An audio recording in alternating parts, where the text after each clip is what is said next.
अल्हम्दुलिल्लाह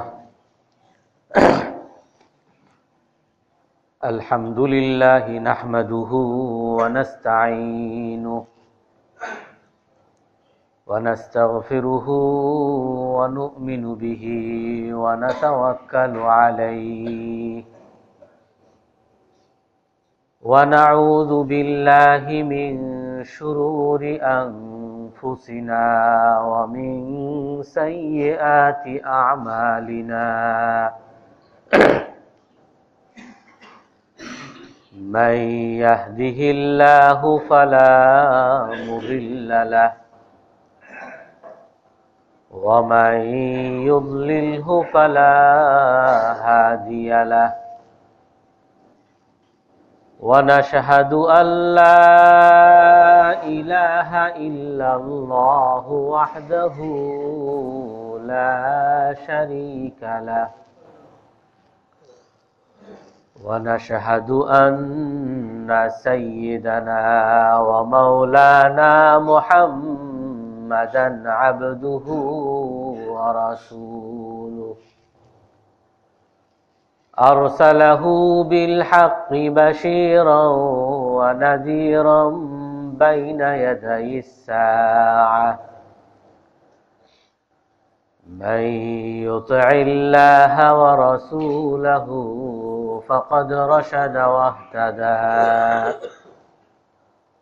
व मन यअसिहिमा फ़क़द ضल व गवा अम्मा बअद फ़अऊज़ु बिल्लाहि मिनश शैतानिर रजीम बिस्मिल्लाहिर रहमानिर रहीम वमा अरसलना क़ब्लक मिनल मुरसलीन इल्ला इन्नहुम लयअकुलूना अत्तआम व यमशूना फिल अस्वाक़ वजअलना बअदकुम लिबअदिन फितनह अतस्बिरून व कान रब्बुक बसीरा वक़ाल अल्लज़ीन ला यरजून लिक़ाअना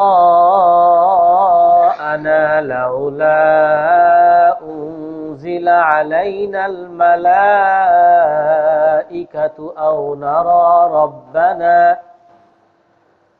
लक़द इस्तकबरू फ़ी अन्फ़ुसिहिम व अतौ उतुव्वन कबीरा यौम यरौनल मलाइकत ला बुश्रा यौमइज़िन लिल मुजरिमीन व यक़ूलून हिज्रन महजूरा सदक़ल्लाहुल अज़ीम वक़ाल अन्नबिय्यु सल्लल्लाहु अलैहि वसल्लम वल्लाहि ला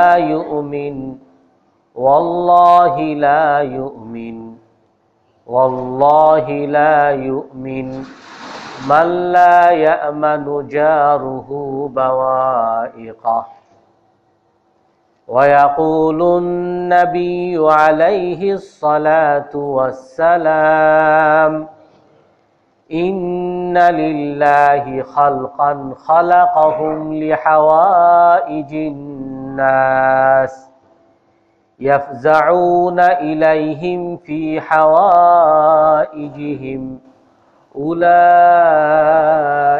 हुमुल आमिनून मिनल्लाह औ कमा क़ाल अलैहिस्सलातु वस्सलाम। सम्मानित मुसल्लियाने केराम, आज আমরা প্রতিবেশীর ক্ষেত্রে রাসূলুল্লাহ সাল্লাল্লাহু আলাইহি ওয়াসাল্লাম ও সাহাবায়ে কেরামের আচরণ নিয়ে আলোচনা করব। আল্লাহ তাআলা কোরআনের এই আয়াতের মধ্যে বলেন, কিয়ামতের দিন আল্লাহ তাআলা মানুষদেরকে এবং আল্লাহ ব্যতীত মানুষ যার পূজা করত তাদেরকে একত্রিত করবে।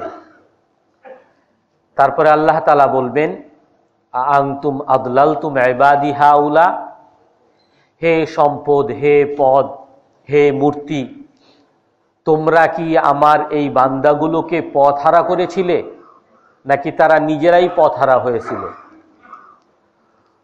তখন আল্লাহ ব্যতীত মানুষ যার পূজা করে, মানুষ যার গোলামি করে, তারা তখন আল্লাহকে বলবেন, ক্বালু সুবহানাকা মা কানা ইয়ামবাগি লানা আন নাত্তাখিযা মিন দুনিকা মিন আউলিয়া। হে আল্লাহ, আপনি মহান, আপনি সমস্ত শিরিক থেকে পবিত্র, আর এটা কখনো হতেই পারে না যে আমরা আপনাকে ব্যতীত অন্য কারো গোলামি করব, অন্য কাউকে আমাদের খোদা মনে করব। তো আমরাই আপনি ছাড়া অন্য কারো গোলামি করি না, তো আমরা কিভাবে আপনার বান্দাদেরকে আমাদের গোলামি করার জন্য বলবো? অর্থাৎ তারা নিজেরাই পথহারা হয়েছে। তারপরে আল্লাহ তাআলা বলেন, ফাকাদ কাযাবুকুম বিমা তাকুলুন ফামা তাস্তাতিউনা সরফা ওয়ালা নাসরা। তোমরা যাদের গোলামি করতে তারা তোমাদেরকে অস্বীকার করবে, তারা তোমাদেরকে কোনো সহযোগিতা করবে না, আর তোমরাও পালাতে পারবে না। ওমাই ইয়াজলিম মিনকুম নুযিকুহু আযাবান কাবীরা। আর শুনে রাখো, যারাই তোমরা অপরাধ করেছো আমি তাদেরকে অবশ্যই অবশ্যই বড় আযাবের মধ্যে গ্রেফতার করব। তারপরে আল্লাহ তাআলা বলেন, ওমা আরসালনা ক্বাবলাকা মিনাল মুরসালিন, হে রসুল, আপনার আগে আমি যত রসুলগণকে দুনিয়াতে পাঠিয়েছি, ইল্লা আন্নাহুম লা ইয়াকুলুনা আত-তাআম, তারা খাওয়া দাওয়া করত, ওয়ায়ামশুনা ফিল আসওয়াক, বাজারে তারা যাওয়া আসা করত, ওয়াজআলনা বা'দাকুম লিবা'দিন ফিতনা, আর আমি তোমাদের কিছু মানুষকে কিছু মানুষের জন্য পরীক্ষা স্বরূপ তৈরি করেছি। আতাসবিরুন, এখন আমি দেখি তোমরা কি সবর করতে পারো কিনা। তো আল্লাহ তাআলা যত রসুলগণকে পাঠিয়েছেন দুনিয়াতে, সমস্ত রসুলগণ আমাদের মতো মানুষ ছিলেন, সমস্ত রসুলগণের আমাদের মতো পেট ছিল, সমস্ত রসুলগণের আমাদের মতো সংসার ছিল, ঘর ছিল, ব্যবসা বাণিজ্য ছিল। আর রসুলগণকে আল্লাহ তাআলা দুনিয়াতে পাঠিয়েছেন হাতে কলমে আমাদেরকে দেখিয়ে দেওয়ার জন্য যে আমাদের পথ চলার নির্দেশনা কোনটা, আমরা সোজা পথে থাকার নির্দেশনা কোনটা, আর কোন পথ থেকে আমরা যদি বিচ্যুত হই তাহলে পথ হারা হয়ে যাব। এগুলো সব আল্লাহ তাআলা আমাদেরকে নবীগণের মাধ্যমে আমাদেরকে দেখিয়ে গেছেন। আর এই জন্য আমরা গত সপ্তাহে বলেছিলাম, গত 2 সপ্তাহ ধরে, যে মানুষকে আল্লাহ তাআলা সমাজবদ্ধ জীব তৈরি করেছেন, মানুষের আশেপাশে মানুষ তৈরি করেছেন, প্রতিবেশী বানিয়েছেন, আত্মীয় স্বজন বানিয়েছেন। কোনো মানুষ প্রতিবেশী ছাড়া, আত্মীয় স্বজন ছাড়া বাঁচতে পারবে না। আর এই প্রতিবেশী, আত্মীয় স্বজন, মেহমান, আমার যার সাথে সবসময় কথাবার্তা হয়, তার প্রতিজনার অধিকার আল্লাহ তাআলা এবং আল্লাহর রসুল খুব স্পষ্টভাবে আমাদের সামনে বর্ণনা করেছেন। আর আল্লাহ তাআলা বলেন, ওয়াজআলনা বা'দাকুম লিবা'দিন ফিতনা, আমি তোমাদেরকে একজনকে আরেকজনের ফিতনা বানিয়েছি, পরীক্ষার কেন্দ্র বানিয়েছি। আমি তোমার উপরে তোমার প্রতিবেশীর অধিকার নির্ধারণ করে দিয়েছি, তোমার উপরে তোমার আত্মীয় স্বজনের অধিকার নির্ধারণ করে দিয়েছি, তোমার পিতামাতা, তোমার সাথে যারা চলাফেরা করে তাদের অধিকার তোমার উপরে নির্ধারণ করিয়ে দিয়েছি, আর তার উপরও তোমার ব্যাপারে অধিকার নির্ধারণ করে দিয়েছি। এখন আমি দেখি যে সে তোমার কতটুক অধিকার পূরণ করে আর তুমি তার কতটুক অধিকার পূরণ করো। এটাই তোমার পরীক্ষা। আমি যদি আমার প্রতিবেশীর অধিকার পূরণ করি তো আল্লাহ তাআলা বলেন যে নাকি প্রতিবেশী যার ব্যাপারে নিরাপদ থাকবে সে জান্নাতি। আর আল্লাহ রসুল বলেন কি, যে যতই নামাজ পড়ুক, রোজা রাখুক, সদকা করুক, কিন্তু তার প্রতিবেশী যদি তার দ্বারা বিরক্ত থাকে, সে যদি তার প্রতিবেশীকে কষ্ট দিয়ে থাকে, সে কখনো জান্নাতে যেতে পারবে না। তো আল্লাহ তাআলা আমার উপরে আমার প্রতিবেশীর অধিকার নির্ধারণ করে দিয়েছেন। প্রতিবেশীর উপরে আমার অধিকার, আমার উপরে আমার পিতার অধিকার, পিতার উপরে আমার ছেলে অধিকার, আমার মায়ের ব্যাপারে আমার অধিকার, মায়ের উপরে আমি সন্তানের অধিকার। সবার জন্য আল্লাহ তাআলা অধিকার নির্ধারণ করে দিয়েছেন। এটা তোমার অধিকার, তোমার মা তোমার কাছে এটা পায়, তোমার বাবা তোমার কাছে এটা পায়, তোমার প্রতিবেশী তোমার কাছে এটা পায়।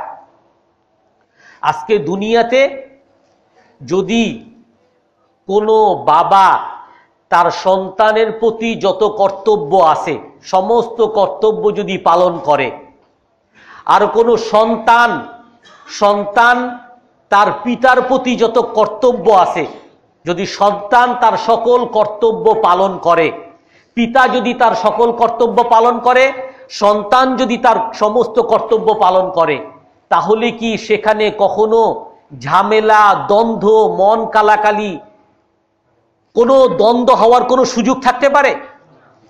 প্রতিটা স্বামীর তার স্ত্রীর প্রতি অধিকার আছে, প্রতিটা স্ত্রীর উপরে তার স্বামীর অধিকার আছে।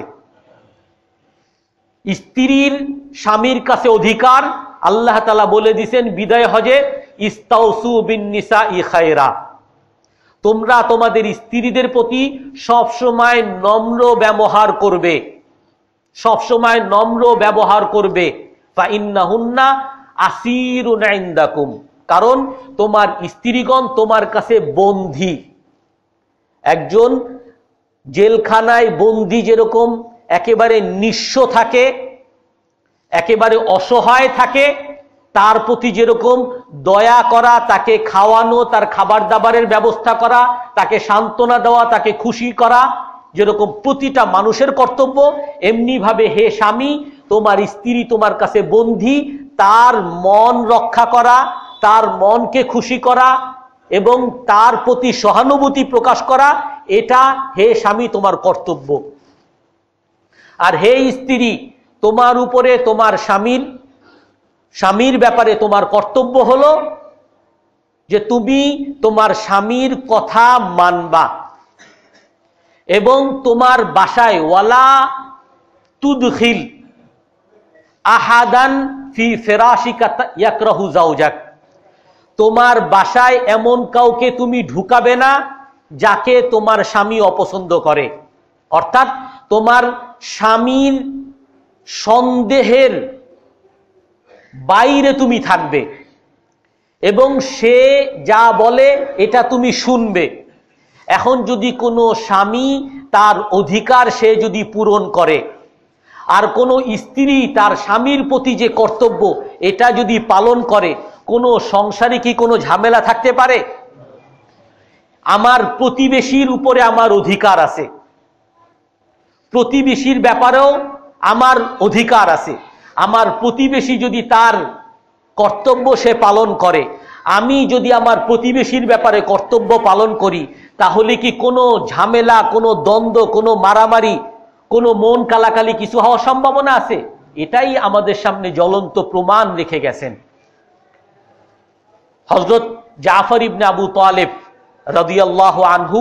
উনি যখন হাবশায় গেছেন, হাবশার বাদশাহ যখন ওনাকে ডাকছেন ইসলামের মুখপাত্র হিসাবে যে তোমার ইসলাম সম্পর্কে বলো, তখন জাফর ইবনে আবু তালেব নাজাশী বাদশার সামনে ইসলাম সম্পর্কে বলছেন, কুন্না কওমান আহলা জাহিলিয়া, হে বাদশাহ আমরা অন্ধকার যুগের জাতি ছিলাম। কুন্না নাকতাউল আরহাম, আমরা আত্মীয়তা সম্পর্ক ছিন্ন করতাম। ও নুসিউল জিয়ার, আমরা প্রতিবেশীর সাথে দুর্ব্যবহার করতাম। ওয়ানাতিল ফাওয়াহিশ, আমরা বেবিচার করতাম। নারীদের অধিকার রক্ষা করতাম না। ওয়াকুলুল কাওয়িয়্যু মিন্না দাঈফ, আর আমাদের মধ্যে যারা সবল ছিল তারা দুর্বলদেরকে খেয়ে ফেলতো, শেষ করে ফেলতো, তার সমস্ত কিছু দখলবাজি করত। ফাবাআসাল্লাহু ইলাইনা রাসূলা, তারপর আমাদের কাছে আল্লাহ তাআলা একজন রসুল পাঠিয়েছেন। নারিফু নাসাবাহু, তার বংশ সম্পর্কে জানি, তার সততা সম্পর্কে জানি, তার আমানত সম্পর্কে জানি। উনি এসে আমাদেরকে কি বলছেন? আমারানা বিসিদকিল হাদিস, সত্য কথা বলছেন। বিসিলাতিল আরহাম, আত্মীয়দের সাথে সুসম্পর্ক তৈরি করার জন্য বলছেন। ওয়া হুসনিল জিওয়ার, আর প্রতিবেশীর সাথে ভালো ব্যবহার করার কথা বলছেন। ইসলাম হলো অধিকার পূরণ করা। ইসলামের আগে অন্ধকার যুগে কেউ কর্তব্য পালন করত না, আর ইসলাম আসার পরে মুসলমানরা কর্তব্য পালন করে। এটাই অন্ধকার যুগ আর মুসলমান যুগের পার্থক্য।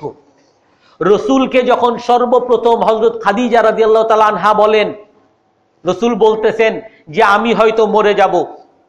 ওহী আসার পরে রসুল ভয় পেয়ে গেছেন, আমি হয়তো মরে যাব, রসুল আমি হয়তো ব্যর্থ হয়ে যাব, মরে যাব। হযরত খাদিজা কি বলে সান্ত্বনা দেন?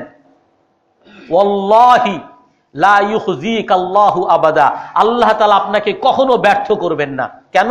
ইন্নাকা লাতাসিলুর রেহাম, আপনি আত্মীয়তা সম্পর্ক রক্ষা করেন। ওয়া তাহমিলুল কাল, আপনি পরনির্ভরশীলকে নিজের কাঁধে বহন করে নেন, তার সমস্ত দায় দায়িত্ব আপনি নিয়ে নেন।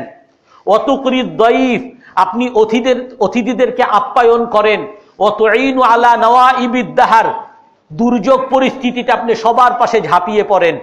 ওয়া তাকসিবুল মাদুম, নিঃস্ব যে তার জন্য আপনি উপার্জন করে তার খাবারের ব্যবস্থা করেন। তো আপনি হলেন চরিত্রবান, আপনি হলেন সঠিক পথের মানুষ, আপনি কখনো ব্যর্থ হতে পারেন না। অন্ধকার যুগে মক্কার লোকরা, তাদের কোনো শাসক ছিল না, তাদের দেশে কোনো রাজা ছিল না, কেউ রাজত্ব করতে পারত না। তাদের মধ্যে ডাকাতি, ছিনতাই, রাহাজানি, মারামারি এটা স্বাভাবিক ব্যাপার ছিল। হযরত ওমর রাদিয়াল্লাহু তাআলা আনহু বলেন যে আমরা এক একজন রাখাল ছিলাম, রুআত আশ-শাতি ওয়াল গানাম, আমরা এক একজন সাহাবী ছাগলের রাখাল ছিলাম, গরুর রাখাল ছিলাম, আমরা এক একজন সাহাবী উটের রাখাল ছিলাম, আমরা গোলাম ছিলাম, চাকর ছিলাম, আমরা ডাকাত ছিলাম। আর আল্লাহ তাআলা আমাদেরকে ইসলামের বদৌলতে, ইসলামের কারণে আমাদেরকে এক একজনকে বড় শাসক আর বড় খলিফা, বড় সম্রাট আল্লাহ তাআলা বানিয়েছেন। হযরত ওমর রাদিয়াল্লাহু তাআলা আনহু বলেন ইন্নাল্লাহা আ'আজ্জানা বিল ইসলাম, আল্লাহ তাআলা আমাদেরকে সম্মানিত করেছেন ইসলামের দ্বারা। ফামানি বিতাগাল ইজ্জাতা ফি গায়রিল ইসলাম ফাকাদ আযাল্লাহুল্লাহ, যে নাকি এখন ইসলাম ব্যতীত অন্য কোথাও সম্মান তালাশ করবে, আল্লাহ তাআলা তাকে অপমান করে দিবেন। এটা স্পষ্ট। যখন নাকি সাহাবায়ে কেরাম আত্মীয়তা সম্পর্ক রক্ষা করছেন, যখন প্রতিবেশীর অধিকার পূরণ করছেন, যখন সমাজের প্রতি তার কর্তব্য পূরণ করছেন, নারীর প্রতি, শিশুদের প্রতি তার কর্তব্য পালন করছেন, আল্লাহ তাআলা প্রতিজন সাহাবীকে এত সম্মানী, এত দামি, এত মূল্যবান বানিয়েছেন, এক এক দেশের গভর্নর আল্লাহ তাআলা বানিয়ে দিয়েছেন। পৃথিবীর ক্ষেত্রে, জাগতিক ক্ষেত্রে তাদেরকে সফল, তাদেরকে সভ্য, তাদেরকে অনুকরণীয়, যেটা আমরা সবাই মানি, কাফেররাও মানে। আর আখিরাতেও আল্লাহ তাআলা তাদেরকে সেরকম সফল বানিয়ে দিয়েছেন। কেন? তারা এই সমস্ত কর্তব্য পালন করছে। রাসূলুল্লাহ সাল্লাল্লাহু আলাইহি ওয়াসাল্লাম একবার ওনার কাপড় ছিঁড়ে গেছিল, শীতকালে তেমন একটা কাপড় ছিল না। তো এক আনসারী মহিলা সাহাবী রসুলের কাছে আসছেন, হে আল্লাহর রসুল, আমি আপনার জন্য একটা জামা বুনিয়ে দিতে চাই। বলে ঠিক আছে, যদি বুনিয়ে দিতে চাও দাও। তো সে অনেক কষ্ট করে জামা বুনিয়ে রসুলকে দিছেন। রসুল সেই জামাটা শীতের মধ্যে পরে বের হইছেন। বের হওয়ার পরে এক সাহাবী বলেন, হে আল্লাহর রসুল, আপনার জামাটা তো অনেক সুন্দর, এই জামাটা আমার মা বলছে আমাকে দিয়ে দিতে। রসুল তখন কি করছেন, দাঁড়াও, ভিতরে গেছেন, ওই জামাটা খুলে ওই জামাটা ওই সাহাবীকে দিয়ে দিছেন। রসুল ঘরের মধ্যে বের হতে পারেন না, নামাজের সময় হইছে। হযরত বেলাল রাদিয়াল্লাহু তাআলা আনহু বলেন, কি ব্যাপার, রসুল বের হয় না কেন? পরে ভিতরে ঢুকে দেখে যে রসুলের গায়ে তেমন কোনো পোশাকই নাই যেই পোশাকটা উনি পরবে। রসুলের একটা মাত্রই জামা ছিল, সেই জামাটাও উনি আরেকজনকে দিয়ে দিছেন। আল্লাহ তাআলা তখন আয়াত নাজিল করছেন, ওয়ালা তাজআল ইয়াদাকা মাগলুলাতান ইলা উনুকিকা ওয়ালা তাবসুতুহা কুল্লাল বাসত। হে রসুল, আপনি আপনার হাতকে এভাবে গুটিয়েও রাখবেন না, কৃপণতা করবেন না যে মানুষকে দিবেন না, আবার এতটা দিবেন না যে সব দিয়ে আপনি একেবারে নিঃস্ব হয়ে গেছেন, আপনার এখন বাইরে যাওয়ার মতো কোনো কাপড় চোপড় নাই, আপনি মধ্যম পন্থা অবলম্বন করবেন। হযরত আবু হুরায়রা রাদিয়াল্লাহু তাআলা আনহু বলেন, একবার আমি অনেক ক্ষুধার্ত ছিলাম, তো আমার এত ক্ষুধা, কুন্না না তামিদু বিকাবদি আলাল আরদ, যে আমার ক্ষুধার তাড়নায় আমি সহ্য করতে না পেরে আমি মাটির মধ্যে উপুর হয়ে শুয়েছিলাম, পেটের মধ্যে যাতে চাপ লাগে আর ক্ষুধার কষ্ট যেন একটু কম লাগে। তো আমি রাস্তার মধ্যে এভাবে খুব ক্ষুধায় কাতর হয়ে শুয়ে আছি। তো হযরত ওমর রাদিয়াল্লাহু তাআলা আনহু আমার সামনে দিয়ে যাচ্ছেন, তো আমি দাঁড়িয়ে হযরত ওমর রাদিয়াল্লাহু তাআলা আনহুকে সালাম দিলাম আর একটা মাসলা জিজ্ঞাসা করলাম। এটা ছিল একটা সুতা, যাতে হযরত ওমর বুঝতে পারেন যে আমার অনেক ক্ষুধা, আমাকে যাতে উনি মেহমানদারির জন্য ডাকেন। তো হযরত ওমর রাদিয়াল্লাহু তাআলা আনহু উত্তর দিয়ে চলে গেলেন, উনি বুঝতে পারলেন না। তারপরে হযরত আবু বকর আসছেন, আমি তাকেও সালাম দিলাম, তাকে একটা মাসালা জিজ্ঞাসা করলাম, আর এটা ছিল ছুতা, যাতে উনি বুঝতে পারেন যে আমি ক্ষুধায় কাতর। কিন্তু হযরত আবু বকরও বুঝলেন না। তারপরে রসুল বের হইছেন, আর রসুলকেও আমি সালাম দিলাম। রসুল সালাম দেওয়ার সাথে সাথে আমাকে আমার ক্ষুধার ব্যাপারে উনি বুঝে ফেলছেন। ফাতাবাসসামা ফি ওয়াজহি, আমার দিকে তাকিয়ে মুস্কি হাসি দিলেন আর বললেন, ইয়া আবা হের, হে আবু হুরায়রা, হে বিড়ালের বাবা। রসুল আদর করে অনেককে অনেক নামে ডাকতেন, তো বলতেছেন, ইয়া আবা হের, হে বিড়ালের বাবা, আসো। তো রসুলের বাসায় নিয়ে গেছেন। তো রসুলের বাসায় জিজ্ঞাসা করতেছেন যে কোনো খাবার আছে কিনা। তো বাসার থেকে বলা হয়েছে যে এক পেয়ালা দুধ আছে। তো রসুল বলেন কি, হে আবু হুরায়রা, এখন যাও, দেখো আহলে সুফায় যারা যারা আছে তাদেরকে ডেকে নিয়ে আসো।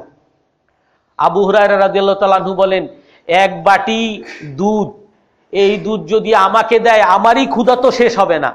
আবার এখন বলে আহলে সুফায়, ওখানে প্রায় 70 জন সাহাবী থাকতো, আর আহলে সুফার হলো তারা রসুলের মেহমান, রসুলের প্রতিবেশী। তারা মুহাজির, মক্কা থেকে আসছে, ঘর বাড়ি সব অন্যরা দখল করে নিছে, ওনাদের কোনো জমি জমা কিছুই ছিল না, ওনারা রসুলের প্রতিবেশী, মসজিদে থাকতেন, রসুলের কাছে কোনো সদকা আসলে পুরোটাই তাদেরকে দিয়ে দিতেন, আর রসুলের বাসায় যা খাবার হইতো তাদেরকে খাবার দিতেন।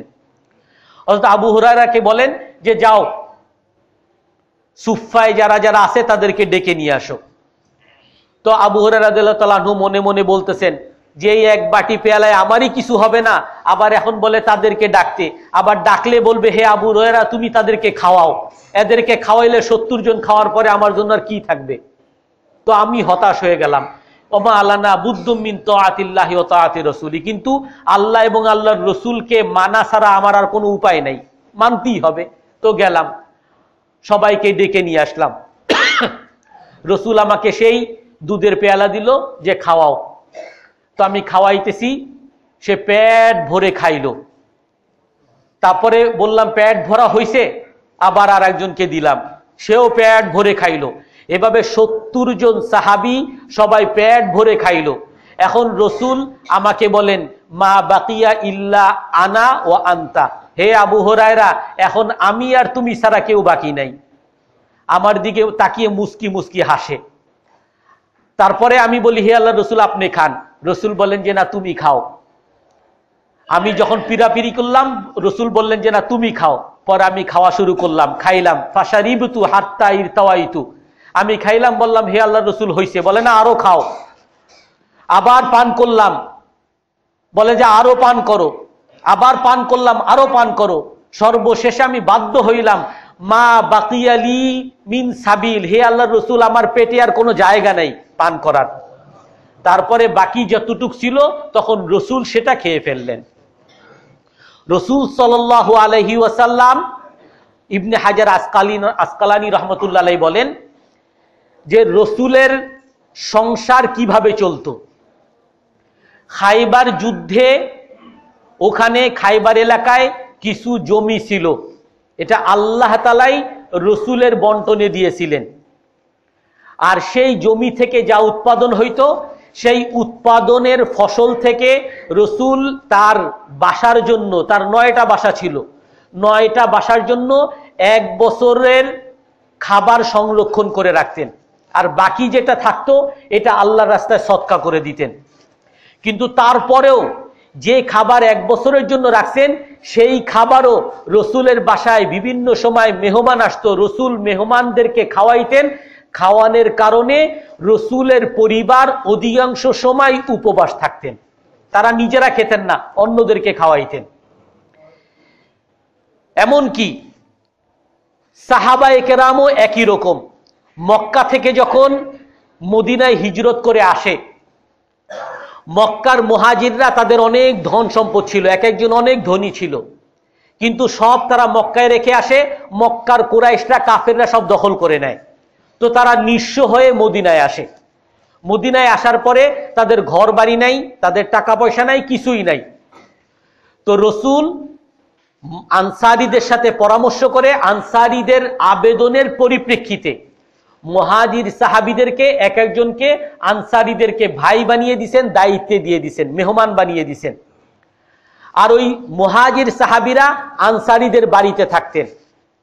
কিরকম থাকতেন? হযরত সাদ, বুখারী শরীফের হাদিস, হযরত আব্দুর রহমান ইবনে আউফ বলেন যে আমাকে আল্লাহর রসুল সাদ ইবনে রবি রাদিয়াল্লাহু আনহুর ভাই বানিয়ে দিয়েছেন, তার বাসায় থাকার জন্য জোড়া বানিয়ে দিয়েছেন। সাদ ইবনে রবি বলে যে হে আমার ভাই আব্দুর রহমান ইবনে আউফ, হাজা মালি ও হাজা দারি, এই যে দেখো আমার সম্পদ, এই সম্পদের অর্ধেক আমি তোমাকে দিয়ে দিলাম। আর এই যে আমার বাড়ি, এই বাড়ির অর্ধেক আমি তোমাকে দিয়ে দিলাম। হযরত আব্দুর রহমান ইবনে আউফ বলেন যে তোমার আল্লাহ তাআলা তোমার সম্পদেও বরকত দান করুক আর তোমার ঘরেও বরকত দান করুক। দুল্লুনি আলা সুক, আমাকে বাজার দেখিয়ে দাও, আমি সেখানে গিয়ে ব্যবসা করব। তারপরে সেখানে উনি ছোট ছাতুর ব্যবসা করে করে বিরাট কোটিপতি হয়েছেন। তো সাহাবায়ে কেরাম সবাইকে আনসারী সাহাবীদের মেহমান বানিয়ে, প্রতিবেশী বানিয়ে দিয়েছেন। আর সেই আনসারী সাহাবীগণ, মুহাজির সাহাবীগণ রসুলের কাছে অভিযোগ নিয়ে আসছে। কি অভিযোগ? হে আল্লাহর রসুল, মা রাআইনা মিসলা কওমিন নাযালনা আলাইহিম আহসানা মুআসাতিন ফিল কিল্লাহ ওয়া আহসানা বাজলিন মিনাল কাসরা। হে আল্লাহর রসুল, আপনি আমাদেরকে এমন মানুষের প্রতিবেশী বানাইছেন, আনসারী সাহাবীদের, মদিনার সাহাবীদের প্রতিবেশী বানিয়েছেন যে তারা তাদের অল্প কিছু হইলেও এই অল্প কিছুই আমাদেরকে তারা দিয়ে দেয়, তারা নিজেরা কিছু খায় না। আবার তাদের যদি বেশি থাকে, বেশির অধিকাংশই আমাদেরকে দিয়ে দেয়। এখন কাফাউনাল মাহানা আশরাকনা ফিল মাহানা, এখন যত উৎপাদন আছে, তারা যত ইনকাম করে, যত চাকরি করে, যত বেতন পায়, এই বেতনের মধ্যে আমাদেরকে ভাগাভাগি করে দেয়, অংশীদার বানিয়ে দেয়। তার উৎপাদন 100 মণ উৎপাদন হয়েছে, 50 মণ আমাকে দিয়ে দেয়, আর 50 মণ সে নিয়ে নেয়। ওয়াকাফাউনাল মুহনা, আর সমস্যা যেটা, অভিযোগ যেটা, তারা আমাদেরকে কাজ করতে দেয় না। সে উৎপাদন করতেছে, সে ব্যবসা করতেছে, আমিও তার সাথে ব্যবসা করি, তো ব্যবসার যা হয় অর্ধেক আমাকে দিবে, অর্ধেক সে নিবে, কিন্তু সে আমাকে কোনো কাজ করতে দেয় না, তার সাথে একসাথে ব্যবসাও করতে দেয় না, তার সাথে খেতেও কাজ করতে দেয় না। কাজ সে একাই করে, কিন্তু আমাকে লাভটার পুরো অর্ধেক আমাকে দিয়ে দেয়। ফাখাশিনা আইয়াযহাবু কুল্লুহুম ফিল উজুরি কুল্লিহা, হে আল্লাহর রাসূল, আমরা এখন ভয় করতেছি এই আনসারী সাহাবীগণ সমস্ত সওয়াব নিয়ে যাবে আর আমরা নিঃস্ব হয়ে যাব। আমরা এটা চাই না। তারা সমস্ত সওয়াব নিয়ে যাবে আর আমরা সওয়াবের মধ্যে কমতি হয়ে যাবে, আমরা কম হয়ে যাবে, এটা আমরা চাই না। তো রসুল আনসারি সাহাবীদেরকে ডাকছেন যে তোমরা নাকি এরকম করো, তোমরা তাদেরকে যদি করতেই চাও আলাদা কিছু জমি দিয়ে দাও, তারা সেখানে নিজেরা ফসল করুক, নিজেরা উৎপাদন করুক, নিজেরা চালুক। তারা বলে যে না, এটা কখনো হইতেই পারে না, তারা আমাদের মেহমান, তারা আমাদের প্রতিবেশী, এটা আমাদের অধিকার, তার প্রতি কর্তব্য আমার, আমি আমার ফসলের অর্ধেক তাকে দিয়েই দিব, আমি তাকে কোনো কাজ করতেই দিব না। এখন রসুল কি করবেন? রসুল এখন মুহাজির সাহাবীদেরকে সান্ত্বনা দেন, লা মা আসনাইতুম আলাইহি ওয়া শাকারতুমুল্লাহ। দেখো হে মুহাজির সাহাবীরা, তোমাদেরও সওয়াব হবে, তাদের চেয়ে সওয়াব কম হবে না যদি তোমরা তোমাদেরকে যে আল্লাহ তাআলা নিয়ামত দিতেছেন এটার উপরে যদি শুকরিয়া আদায় করো, এবং এই আনসারি ভাইগণ যে তোমাদেরকে দিতেছে তাদেরও কৃতজ্ঞতা প্রকাশ করো এবং তাদের প্রশংসা করো যে ভাই তোমরা দিতেছো, জাযাকাল্লাহু খায়রান। তাদেরকে যদি তোমরা প্রশংসা করো আর তাদেরকে যদি প্রতিদানের দোয়া করো, তাহলে তোমরাও তাদের মতো সমতুল্য সওয়াব পাবে। এজন্য আল্লাহ রসুল আমাদেরকে শিখিয়েছেন দোয়া করতে হবে। রসুলের কাছে একবার আসছেন, হে আল্লাহ রসুল, অমুকে অসুস্থ।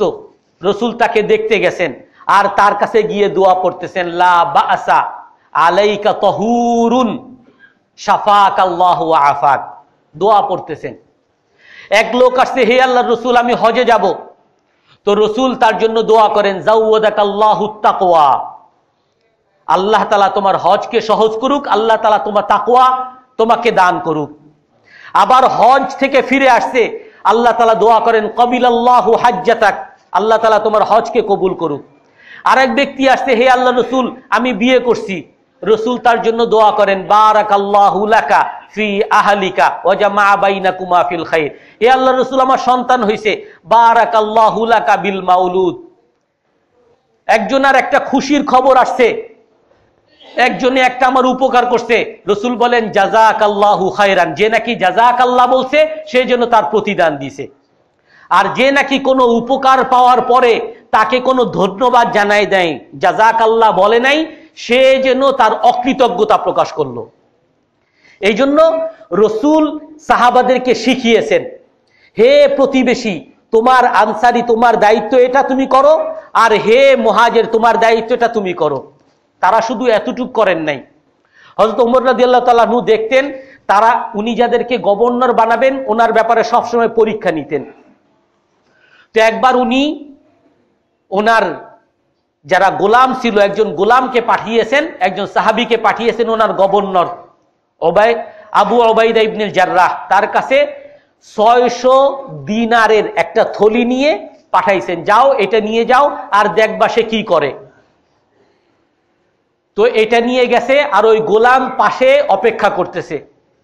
উনি দেখতেছে আবু উবাইদা ইবনে জাররাহ তার কাছে ওই 600 দিনার পৌঁছার পরে, ওনার বাসায় অভাব, নিজেরা 2 বেলা খেতে পারে না, 1 বেলাই খেতে পারে না, কিন্তু ওই 600 দিনার পাওয়ার পরেই উনি প্যাকেট করতেছে, ছোট ছোট প্যাকেট, কোনো প্যাকেটে 6 দিনার, কোনো প্যাকেটে 5 দিনার, কোনো প্যাকেটে 10 দিনার, এরকম প্যাকেট করে করে তার বাসায় যে মহিলা ছিল তাকে দিছে যে এইটা নিয়ে অমুক প্রতিবেশীকে দিবা, এই 10 দিনার অমুক প্রতিবেশীকে, এই 10 দিনার অমুক প্রতিবেশীকে, এই 10 দিনার অমুক প্রতিবেশীকে, এভাবে 600 দিনার সব ওই রাতেই প্রতিবেশীদের উপরে বন্টন করে দিছে। আর এইটা ওই ওমর রাদিয়াল্লাহু তাআলা আনহুর যে গোয়েন্দা সে এটা দেখে গেছে। আবার উনি এরকম 600 দিনার নিয়ে আবার মুআজ ইবনে জাবাল, উনি আরেক জায়গার গভর্নর, ওনার কাছে পাঠাইছেন। আর দেখবা উনি কি করে, উনিও একই রকম এরকম প্যাকেট প্যাকেট করে ওনার প্রতিবেশীদেরকে উনি দিতেছেন, যাও অমুককে দিয়ে আসো, যাও অমুককে দিয়ে আসো। সর্বশেষে মাত্র 2 দিনার আছে, তার স্ত্রী তাকে বলতেছে, ওয়াল্লাহি নাহনু মিসলুহুম মাসাকিন আতিনা মিনহা, হে আমার স্বামী, এই তুমি মিসকিনদেরকে দিতেছো, প্রতিবেশীদেরকে, এদের চেয়ে আমরা আরো বড় ফকির, আমাদেরকে কিছু হইলেও দাও এর থেকে। তো উনি ওখান থেকে 2 দিনার নিয়ে এভাবে ফিক্কা মেরে নাও, এই 2 দিন দুনিয়া নাও, 2 দিনার দিছে। তখন হযরত ওমর রাদিয়াল্লাহু তাআলা আনহু বলেন যে হ্যাঁ, আমি যাদেরকে গভর্নর হিসাবে নিযুক্ত করেছি তারা তাদের প্রতিবেশীদের অধিকার তারা পুরোপুরি পূরণ করে, আলহামদুলিল্লাহ। এটা শুধু শুধু 1-2 সাহাবা না, সমস্ত সাহাবায়ে কেরাম তারা ওনাদের প্রতিবেশীর অধিকার এভাবে পূরণ করতেন যে নিজেরা হয়তো না খেয়ে থাকবেন, নিজেরা হয়তো মরে যাবেন, অভাবের তাড়নায় মরে যাবেন, কিন্তু ওনার আশেপাশের প্রতিবেশী তারা যেন আনন্দে থাকুক।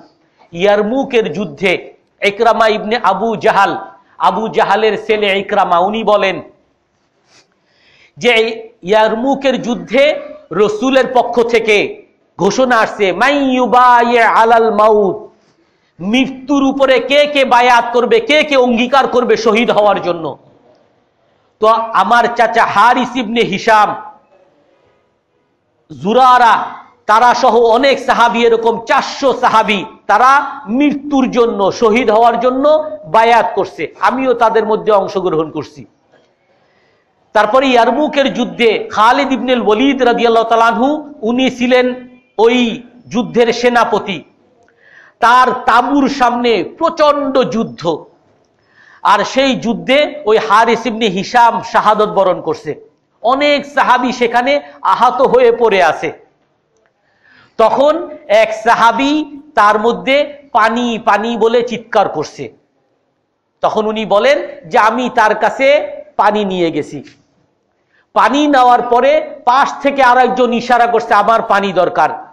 তো ওই মৃত্যু মুখে মৃত্যু পথযাত্রী ওই সাহাবী বলেন যে আমার ভাইয়ের পানি দরকার, তার কাছে নিয়ে যাও। যে আমি তার কাছে নিয়ে গেছি, উনি আবার আরেকজনকে দেখিয়ে দিছেন।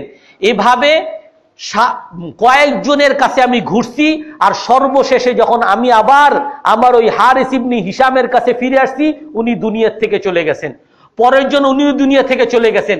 এভাবে সবার কাছে আমি ওই পানি নিয়ে ফিরতেছি, আর সবাই শাহাদত বরণ করছে, কিন্তু নিজের অভাবকে দমন করে অন্যের অভাবকে অগ্রাধিকার দিয়েছেন। হযরত আব্দুল্লাহ ইবনে ওমর রাদিয়াল্লাহু তাআলা আনহু বলেন, উনার ঘটনা হয়তো নিজেরই, কিন্তু উনি বর্ণনা করেন নিজেরা ওনারা সবসময় বিনয়ী ছিলেন, যার কারণে নিজেদের ভালো কথা, সুনামের কথা কখনো বলতেন না।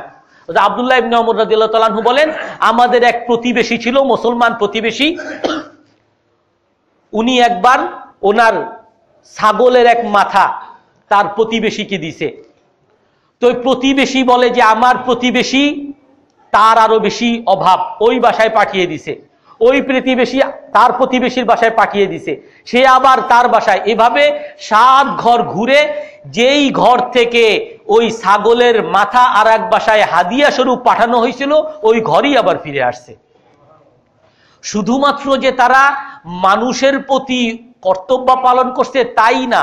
হযরত আব্দুল্লাহ ইবনে জাফর রাদিয়াল্লাহু তাআলা আনহু বলেন, তাবরানী শরীফের হাদিস, যে আমি একবার আমার মদিনার বাইরে জমি ছিল, সেখানে আমি গেছি দেখার জন্য, আমার জমি এবং আমার খামার দেখার জন্য গেছি। সেখানে সেই খামারের একজন পাহারাদার কালো গোলাম, তাকে দেখতেছি সে খাবার নিয়ে বসছে খাওয়ার জন্য। তো তার সামনে একটা কুকুর আসছে, কুকুর জিহ্বা বের করছে, খাবারের ওই রুটির টুকরা একটা ওই কুকুরকে দিছে। ওই রুটির টুকরা খাওয়ার পরে আবার জিহ্বা বের করছে, আবার দিছে। এভাবে দিয়ে তার সামনে যে খাবার ছিল পুরো খাবারটাই ওই কুকুরকে দিয়ে দিছে। আব্দুল্লাহ ইবনে জাফর রাদিয়াল্লাহু তাআলা আনহু বলেন, পরে আমি ওই গোলামের কাছে গেলাম যে হে গোলাম, মা কুতুকাল ইয়াউম, তোমার প্রতিদিনের খাবার কি, তুমি কি খাও? বলে মা রাআইতা, যা আপনি দেখলেন এই খাবারটাই আমি প্রতিদিন খাই। বলে তুমি যে পুরা খাবারটাই দিয়ে দিলা, এখন কি করবা তুমি? বলে আনতাবি আলা বতনি, আজকে না খেয়ে থাকবো, এভাবে অনটনে থাকবো, না খেয়ে থাকবো, সমস্যা কি? বলে তুমি পুরাটাই এই কুকুরকে কেন দিয়ে দিলা? বলে মা কানা ফিল কিলাব, এই কুকুরটা তার জাতিদের মধ্যে ছিল না, তার মা বাবা তার কুকুরের যে জাতি এগুলো থেকে আলাদা হয়ে আসছে, আর এখানে সে নিঃস্ব, তার কেউ নাই।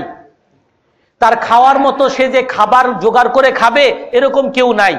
তো আমি খেতে বসছি, ও আসছে নিঃস্ব, আর খাবারের কোনো উপায় নাই, এই জন্য আমি আমার খাবার থেকে দিছি। আর ওর যখন পেট ভরে নাই, আমি ওর পুরা খাবারটাই ওকে দিয়ে দিলাম, আর আমি আজকে না খেয়ে থাকবো। হযরত আব্দুল্লাহ ইবনে জাফর রাদিয়াল্লাহু তাআলা আনহু বলেন, উলামু আলা সাখাওয়াতি, হ্যাঁ আব্দুল্লাহ ইবনে জাফর, তোমাকে না সবাই প্রশংসা করে তুমি একজন দাতা হিসাবে, সবাই তোমাকে দানবীর বলে, তোমার একটা সুনাম আছে। আর আজ তো এই গোলাম তোমার চেয়ে বড় দানবীর হইছে। উনি বলেন যে তুমি কার গোলাম, এই খামারটা কার? বলে অমুকের। উনি সাথে সাথে সেই খামারের মালিকের কাছে গেছে যে তোমার এই খামার আমি কিনতে চাই, তোমার এই গোলাম আমি কিনতে চাই। আমি এই খামার, এই গোলাম, এই সব সহ আমি কিনে আমি এই গোলামকে হাদিয়া দিয়ে দিলাম, আর এই গোলাম এই খামারের মালিক হয়ে গেল।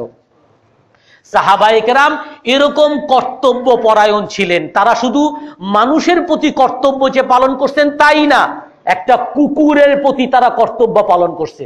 আর যার কারণে তারা পৃথিবীর বাদশা হয়েছে। শুধু শুধু তারা পৃথিবীর বাদশা হয় নাই, শুধু শুধু তারা তখনকার রোম, তখনকার পারস্যের সম্রাটরা মুসলমান সম্রাটের কাছে নিজেরা এসে আত্মসমর্পণ করে নাই, কারণ তাদের মধ্যে সেই কর্তব্য পালন ছিল, আত্মীয় স্বজনের সাথে কর্তব্য পালন ছিল। রসুল যেটা বলে গেছেন, ইন্না সিলাতাল আরহাম ওয়া হুসনাল জিওয়ার ইয়াজিদানি ফিল উমর ওয়া ইউআম্মিরানিদ দিয়ার। মুসনাদে আহমদের মধ্যে রসুল বলেন যে দুইটা জিনিস, আত্মীয়তা সম্পর্ক রক্ষা করা আর প্রতিবেশীর অধিকার পূরণ করা, প্রতিবেশীর সাথে ভালো ব্যবহার করা, এই দুইটা নেক আমল এমন নেক আমল, এর দ্বারা আল্লাহ তাআলা আয়ু বাড়িয়ে দেন। এই দুইটা আমল দ্বারা আল্লাহ তাআলা জাগতিক দুনিয়ার উন্নতি দান করেন। আজকে আমরা বিল্ডিং বানাতে চাই, উন্নত দেশ বানাতে চাই, উন্নত রাষ্ট্র হতে চাই, আমি নিজের ক্যারিয়ার ডেভেলপ করতে চাই। আল্লাহর রসুল কোথায় রাখছেন ক্যারিয়ার? আল্লাহর রসুল কোথায় রাখছেন ডেভেলপমেন্ট? আল্লাহ তাআলা কোথায় রাখছেন উন্নতি? কোথায় রাখছেন সভ্যতা? আমরা সেই উন্নতি, সেই সভ্যতা বাদ দিয়ে আমরা অন্য জায়গায় খুঁজতেছি, যার কারণে আমরা সেই উন্নতি খুঁজে পাচ্ছি না। অথচ এই উন্নতি, এই কাজগুলোকে ওই কাফেররা, আজকে আমরা যাদেরকে উন্নত বলতেছি, আপনি গিয়ে দেখেন তারা তাদের প্রতিবেশীর প্রতি কতটা তারা অধিকার পূরণ করে। তাদের দেশগুলোর সরকাররা প্রতিটা নাগরিকের অধিকার পূরণ করার জন্য কতটা সচেতন তারা থাকে। আর আমরা আজকে মুসলমান হয়ে সেই প্রতিবেশীর অধিকার, আত্মীয় স্বজনের অধিকার আমরা কোথায় দূরে ফেলে দিছি। আর আমরা উন্নত হতে চাই, সভ্য হতে চাই, আর ওই সমস্ত কাফের মুশরিকদের যত খারাপ, যত অসভ্যতা, অশ্লীলতা, ওইগুলো আমরা ধরে মনে করি এটাই মনে হয় সভ্যতার পথ, এটাই মনে হয় উন্নতির পথ। ওই অসভ্যতা, অশ্লীলতার পিছনে পিছনে আমরা দৌড়াচ্ছি। অথচ সভ্যতা, উন্নতির পথ আল্লাহর রাসূল অনেক আগেই বলে দিয়েছেন। এই কাজ, এই প্রতিবেশীর অধিকার, এই আত্মীয়তা সম্পর্ক রক্ষা যারাই করবে, কাফের হোক না কেন, যারাই অসহায়ের প্রতি দরদ দেখাবে, মাজলুমের প্রতি যারাই সহযোগিতা করবে, আল্লাহ তাআলা তাদেরকে দুনিয়াতে উন্নতি দান করবেন। আল্লাহ তাআলা আমাদের সবাইকে সাহাবাদের মতো নেক আমল করার তৌফিক দান করেন।